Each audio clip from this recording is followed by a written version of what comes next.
Today's video is sponsored by Helix Sleep. Now listen, you guys know how much I love Rie and basically everything she's ever cooked, but today we are really putting that notion to the test. Rie was challenged to take a can of Spam and make it fancy. If you are lucky enough to be unfamiliar, Spam is a canned, cooked, porky, ham, gelatinous, nasty product. Another fine, decades-old American creation. But she flipped it around and turned it into the most delicious-looking fried risotto balls. Also known as Arancini, these are hopefully going to be delicious deep-fried balls of cheeses, fresh risotto, some herbs, and in our case, Spam. So, enough procrastinating, let's get right into this one.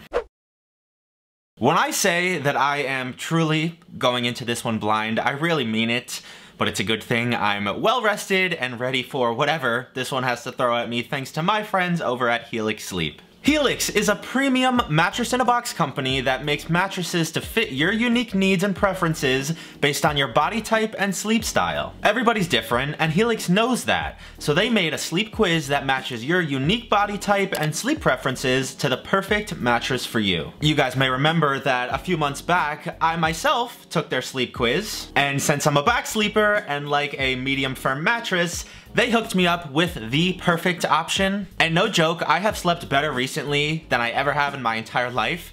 If you're ever wondering why I don't have bags or look exhausted some days, that's pretty much the reason. And maybe the best part of all of this is that Helix delivers your mattress right to your door for free. It comes rolled up in a box and is super easy to set up yourself. And if it makes you feel nervous to buy something online that you haven't tried, Helix has a 100-night sleep trial, so you get more than 3 months to make sure that you love the thing. If you don't, they'll pick it up for you and you will get a full refund. So if you're looking for a new bed, click the link in the top line of the description and go to helixsleep.com/David Seymour and you can get up to $200 off of your mattress. And thanks so much to Helix for supporting the channel.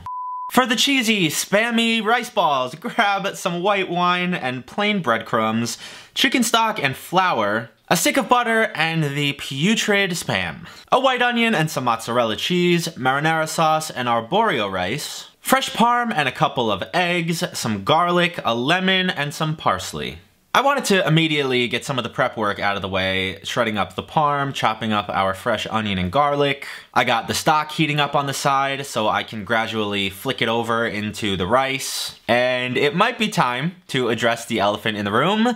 You guys know very well I'm a little technically challenged when it comes to making rice. So this one is kicking it up 10 notches by making one of the most technically difficult rice dishes in the world, risotto. Maybe not to the degree of a beef Wellington or a steak Diane. I feel like this is another culinary dinosaur that's been around forever.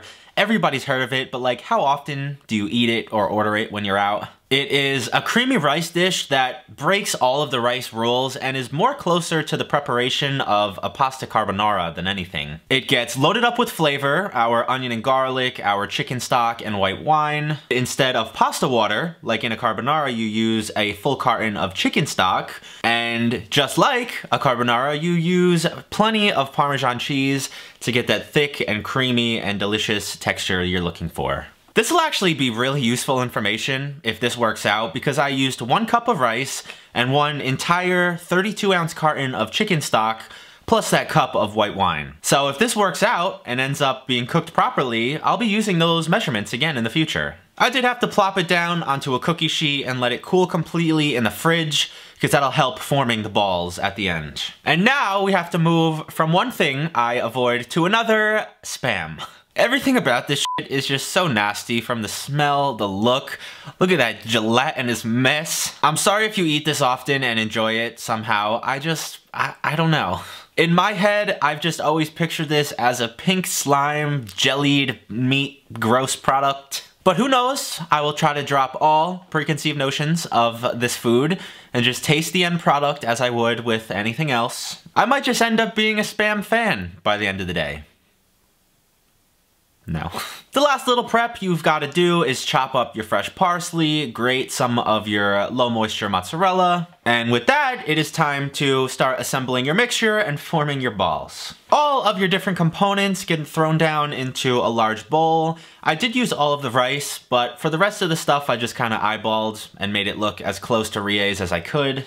And realistically, with the cheese and the Spam, it's gonna be up to your own preference anyway. I formed my mixture into large meatball sized, or like the size of a smash burger before it gets smashed onto the griddle. And I was debating using a little bit of water in my hands, like when you're making sushi, but since it gets coated in your flour, eggs, and breadcrumbs, I didn't want any extra moisture potentially messing with that procedure. It's been a little while since I coated anything in breadcrumbs and fried it. I remember the meme used to be I would do this basically every video, one way or another. That may explain why my blood counts started jumping all over the place a couple years ago, but it's been a while, so I'm sure I'm fine now. I coated each one of these as fast as I could and then dropped them down into 375-degree oil just for a minute or two until you get a nice brown coating. Remember, you're not really cooking anything, you're just melting some cheese and getting some color on the outside. I wish I made these a few weeks ago because these look like the most delicious fried meatballs or like fried mac and cheese. But nope, it would have been a perfect April Fool's prank because there are loads of little pieces of Spam inside. This one has really killed any future prospects of me working with the Hormel Foods Corporation, but let's give these a try. I just posted a photo of these on my Instagram story. And a lot of you were saying that they look like the fried mac and cheese bites from Cheesecake Factory, and I kind of agree. They look pretty similar. If I didn't know what was in here, I would gladly bite right into this. These look so good. Crunchy.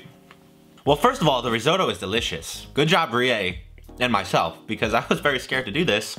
I just cooked pretty well. These little knobs of gross, on the other hand. It's not terrible, probably because it's cut super small and cooked to hell. It kind of tastes like a really shit pepperoni or like a low quality ham. I don't dislike it, I'd prefer it wasn't in there, but I don't hate it. Overall though, these things are amazing. Like, look how cheesy and delicious that rice looks. Once again, the obligatory Rie, you're amazing, your recipes are bomb.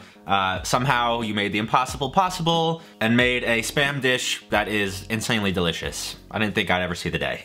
I hope you guys enjoyed today's video. If you did, leave me a big old like. Let me know over on Twitter, Instagram, what you want to see me try out next week. And other than that, have a fantastic weekend. I will see you right back here next time. Peace.